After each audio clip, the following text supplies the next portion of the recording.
Hi, everybody. Happy 4th of July week. I wanted to reach out to you guys to let you know what I read on some of your discussions from week one. And this is something I like to do, just kind of wrap up, go over some of the things I really like that you guys said, maybe give you guys some ideas of things I was thinking about based on the discussion, just from my past history. And really just kind of want to go moving forward, kind of let you know what you need to do. First off, you guys did a phenomenal job on the week one discussion.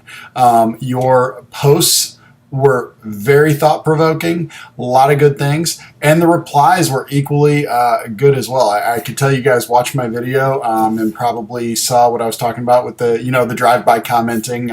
Hey, great post. It might be friendly, but it's not very helpful. I thought you guys did an awesome job of just making sure that your replies were specific. They were asking questions, going through those things. So, and I have some notes typed over here. So if I'm looking over here, that's why I'm looking at. I loved what you guys had to say. A lot of you brought up the idea of the physical way the classroom should look, tables instead of desks, which give the idea of collaboration. I couldn't agree more. I love it. One thing I like, and taking it even one step further, I love the idea of the modular tables. Put them on wheels. That way if you want to like this and you get kids all around, great. But then the next day, even later that hour, it could be in a U.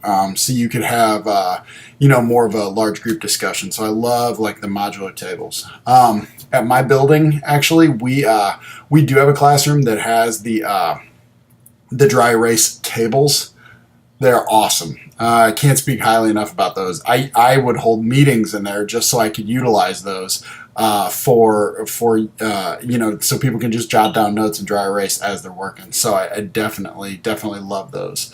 A lot of you brought up the idea of smart boards and stuff. So I love smart boards. They're a great tool. I will tell you though, when I was an instructional technology coach and watching teachers use smart boards, one of my big things I believe in, smart boards are for the kids.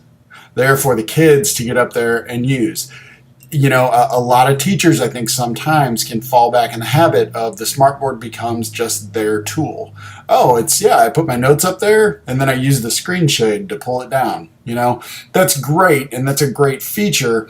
But when I see smart boards in classes, I want kids up there touching the smart board and have them interact with it. So something to think about. You guys, of course, brought up the idea of the one-to-one. Which some of you are in districts that are going one-to-one. You have gone one-to-one. You would like to go one-to-one. One-to-one is awesome. I love one-to-one. I came from when I was in the Wentzville School District, they're one-to-one at their high schools. My middle school we're not one-to-one, but we have a lot of devices. And so I do love the idea of one-to-one. However, just because you go one-to-one, it certainly doesn't mean that magically classes are going to get better, kids are going to be engaged. In fact, I argue that teachers have to become even more engaging once you go one-to-one, because now those kids have a device connected to the internet in front of them. If you're not going to be engaging as a teacher, they're surely going to check out now. So I think it's even more important for teachers in that one-to-one environment to create those engaging lessons and be able to utilize those tools in the right way. So I love that you guys talked about that. A few of you brought up the idea of like charging stations because kids bring them not charged. One of the thoughts on that, and I love the idea of having a charging station so it's available, but one of the things I've worked with teachers on is, that's a complaint that comes up. Well, the kids don't come with them charged.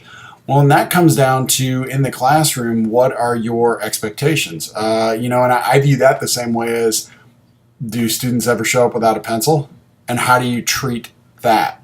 Because to me, if the Chromebook, if the iPad, if that's an expectation to be brought to class and the expectation is to have it charged, then you as the classroom teacher set that early on. So that way it might be point deduction. It might be not participating that day in that rather than, okay, let's go get you to a wall and figure out how to charge it. It starts to become that classroom policy and your classroom management. The idea of tablet versus laptop is something you guys kind of brought up a little bit. Man, there's so many good choices. How about we go, we'll just go 1 to 2. Now, everybody has a Chromebook and an iPad. Unfortunately, I don't think a lot of districts have that kind of money.